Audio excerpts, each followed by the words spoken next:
Hi guys! Today, ang gagawin natin first impression review products ng Wonder 2 PH. Meron tayo dito yung cover proof na 24-hour flawless coverage. I also have here yung Wonder 2 Wonder Brow One Step Brow Gel. Ito dito ako excited kasi ang daming nagre-rave nitong product na to. Okay na okay daw para sa merong oily skin and talagang transfer proof, budge proof, smudge proof.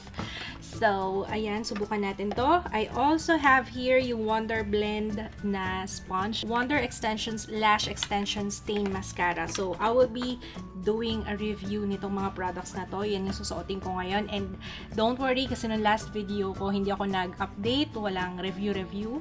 I mean, nag-review ako, pero kulang. Hindi ako nagbigay ng update after ilang oras. So, this video, i-test out natin to as in lalabas ako and then papakita ko on different lighting. After ilang oras, ipapakita ko sa inyo kung ano yung magiging itsura niya. Yung mga products na to, available siya sa wonder2ph.com. Ilalagay ko na lang yung link sa description box. Authentic itong mga to guys ha. Merong mga naglalabasan na fake. So, para sure, dun kayo mismo sa exclusive distributor and legit na website ng Wonder 2. Dito muna tayo. So, Wonder 2 Cover Proof 24-Hour Flawless Coverage. Foundation Reinvented. Ito yung itsura niya. Shala! Ang shala ng lalagyan. Tignan nyo naman. N30 or medium. Yun yung shade na nakuha ko. So, sana okay siya sa akin. Gagamitin ko yung blender ha. Kasi, alam nyo naman ako, ayoko talagang ginagamit yung fingertips ko pag nag-a-apply ng foundation. And alam nyo yan, kung matagal ko na kayong viewer. So, wow! Laki. Nagulat ako. Ayan. Nag-expand siya ng bongga. Nagulat ako. So, ito siya. Hindi na siya kasya sa lalagyan. Shake muna natin to. See? Ito siya. In total, meron silang 5 shades na available. Buildable daw ang coverage nito. So, let's see. Oh, parang medyo dark. Pero, let's see. Ay, ang ganda ng blender. Oh my gosh, I love it. Maliban sa ang cute-cute ng color niya, naalala ko si Aisha. Aisha Purple Heiress. Hi mga Heiress loves! Ay, ang bango. Eto, ganito yung foundation na gusto ko. Yung manamis na miss. Ay, very good. Amoy vanilla. Itatry ko muna on one layer kung okay siya ng one layer.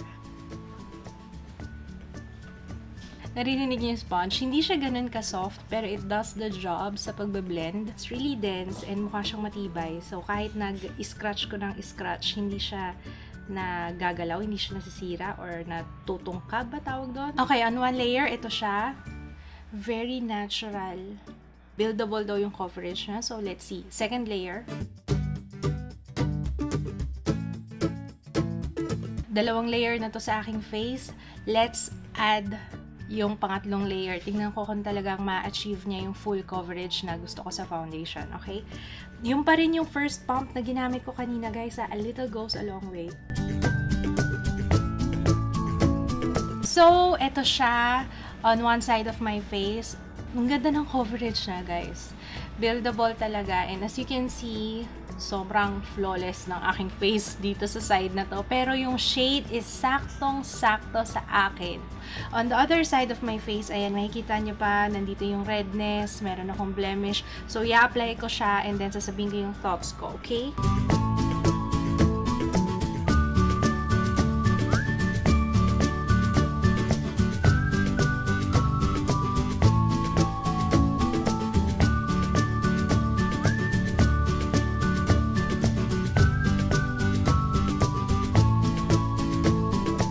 Layers din yung ginawa ko dito sa kabilang side para pantay sila, para full coverage talaga. Natakpan niya yung pimple ko dito. Nakita nyo kanina, di ba meron akong pimple mark?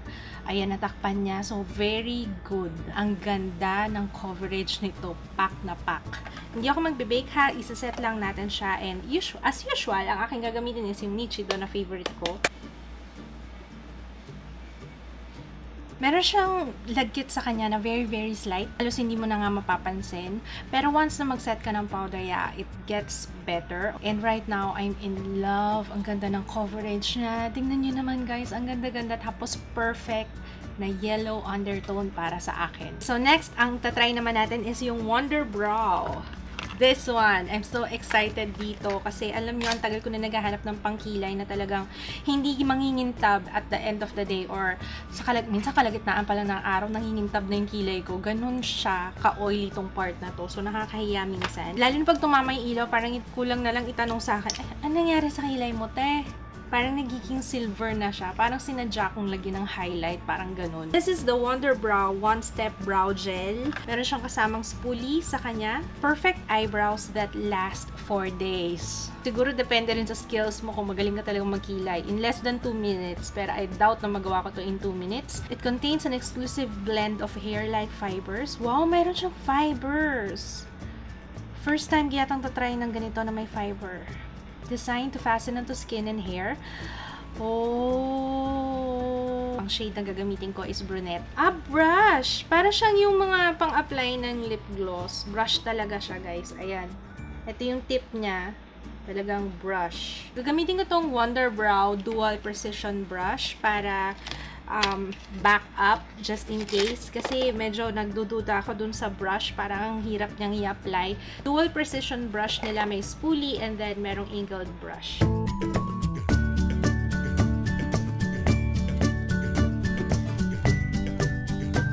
Ay, para na rin siyang mascara, oh. Tumitigas siya. Para na rin siyang mascara, naninigas. I'll add more. Naku, dito tayo sa part na to mahihirapan. Dito ako hirap eh.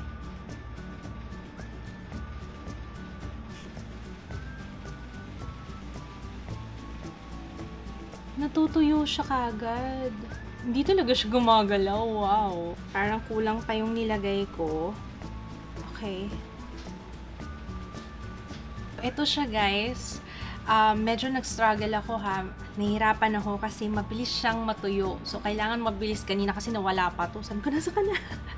Kasi natutuyo na yung brow gel. Yung kailangan mabilis ka dito kasi mabilis din siyang matuyo. Kaya pala in 2 minutes kasi mabilis siyang matuyo eh. Right now, matigas na yung kilay ko. Matigas na yung hair. So, kung nagpaplano kayong maglagay ng brow mascara, hindi niya na kailangan. So, parang all-in-one na to. And hindi siya nagagalaw, guys. Oh, hindi siya nagagalaw. Kahit ganyan-ganyanin ko, hindi siya nagagalaw. Medyo parang light lang yung kulay ng kilay ko right now. So, i-apply ko na siya sa kabila.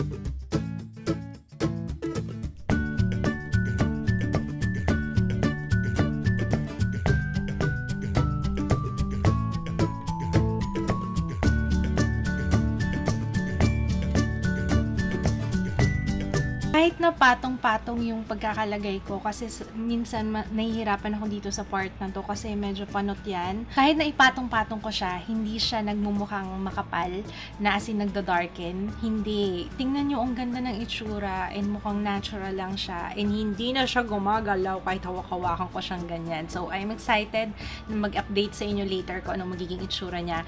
Kung mag-oil up ba siya sa aking noo. I'm so excited. Obvious ba? Try naman natin tong mascara, yung Wonder Extensions Lash Extension Stain Mascara. It's flawless, smudge-proof, flake-proof wear. So, mag-lash curler muna ako. Mag-curl naman yung aking lashes kasi pababa talaga yan. Wait lang. Ito yung brush niya.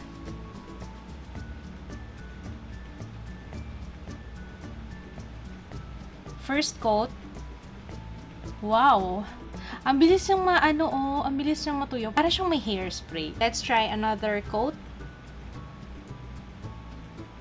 So, ito yung second coat. Ang ganda, ah! Wow! Extensions nga! Tatry ko yung third coat, pero sa ngayon pa lang, guys, sinasabi ko na sa inyo, matigas na siya. So, hindi ko alam kung kakapit pa tong third coat.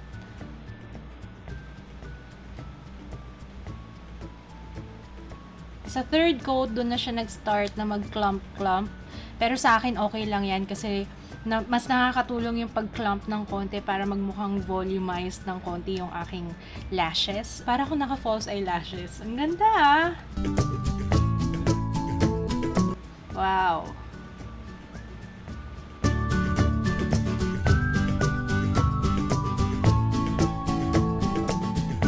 Ang ganda ganda ng foundation. Sobrang ganda ng foundation. Although matte siya, hindi ko na kailangan mag-spray pa ng mist. Matte siya pero hindi nagmukhang dry yung face ko. Hindi na na-emphasize yung pores ko kahit na hindi ako naglagay ng primer. Walang malagkit na feeling. Well, siguro kasi nagset ako ng powder pero I really like it. Tignan nyo, ang ganda ng kulay sa face ko. Sobrang I love it. So far, alam nyo, lahat ng Wonder 2 okay sa akin ha. Mula sa pangkilay, medyo mahirap lang kasi kailangan mo rin talaga ng practice dito. Yung mascara is really good. Tingnan nyo, parang ako naka-false eyelashes kahit wala akong false eyelashes. Hindi talaga siya gumagalaw. Wala. Wow! Yun ang siguro napansin ko, medyo light yung brunette sa akin or siguro nasanay lang ako sa kilay ko na medyo darker kesa dito. Pero this will do. Okay naman siya. Sa malayo, okay naman ano. I-test out natin siya today kung anong magiging itsura ng aking face, ng aking kilay, na itong mascara. It is now 1:04 PM and babalik ako mamaya kung kailangan ko ng mag-blot or basta mag-update ako later, okay?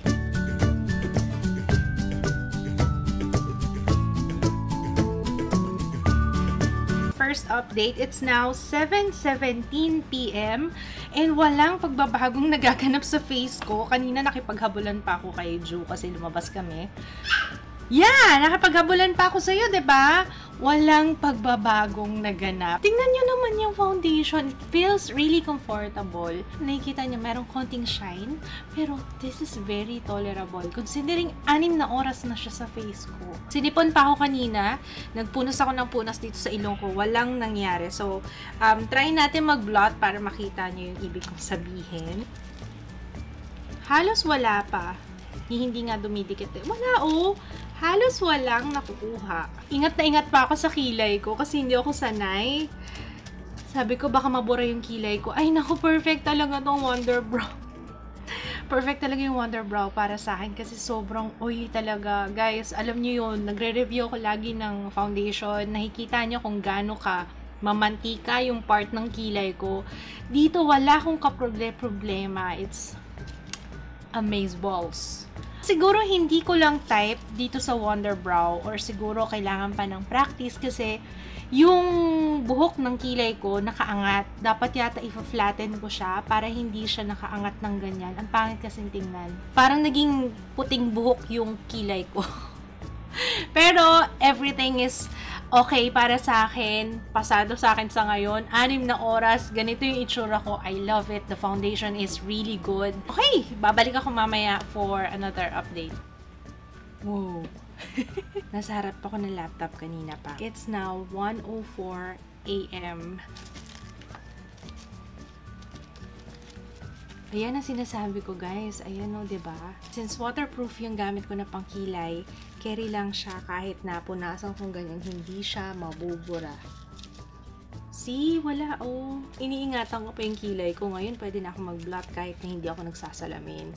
Kahit ganyan-ganyan lang ako, carry lang kasi hindi nabubura yung aking kilay. I love it!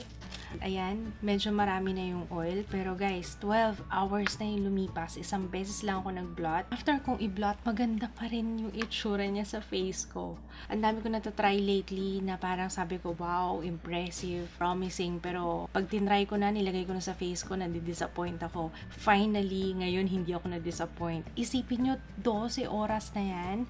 And nakasalamin pa ako. Usually, pag nakasalamin, diba, parang yung part na kung saan tumatama yung, 'di ba, usually nabubura yung foundation. Ito hindi siya nabura. Medyo namumula lang yung marka ng yung dito, yun. Nagmarka lang siya dito pero hindi nabura yung foundation dun sa part na yun. I highly recommend this. Kahit na 1,800 pesos siya, okay lang. I don't mind na ganun yung presyo niya as long as maganda naman talaga. Na hindi ko na kailangan pang gumamit ng magandang primer na another gastos na naman, na kailangan ko pang mag-setting spray, na kailangan ko pang mag-setting powder ng bongga at mag-bake. Ito hindi ako nag-bake, but still, okay siya. What more kung magbe-bake ako, diba? Doon naman tayo sa kilay. Guys, yung sa kilay, medyo hindi ko type yung kulay niya. Brownish gray kasi yung kulay niya. So, hindi siya umakma sa kulay ng hair ko. Kasi feeling ko mali rin yung pagkaka-apply ko. Try ko siyang kapalan. Tingnan natin ha. Try ko siyang kapalan. Ito na naman tayo. Dapat yung brush naka-ready. Ayan. So, yun guys, kailangan ko lang hanapin yung saktong kulay para sa hair ko. Pero, considering na talagang hindi siya nabubura kahit na sobrang oily ng face ko. Tapos, finally, yung pangkilay na pwede kong i-blot sa ibabaw na hindi sasama yung kulay ng kilay ko dun sa blotting paper. Ay, this is really good. And finally, yung lashes ko. Tingnan nyo kung ano yung itsura niya kanina, ganun pa rin siya. See? Namumula na yung eyes ko kasi I'm tired and I'm sleepy. Alauna na ng madaling araw, kaya ayan.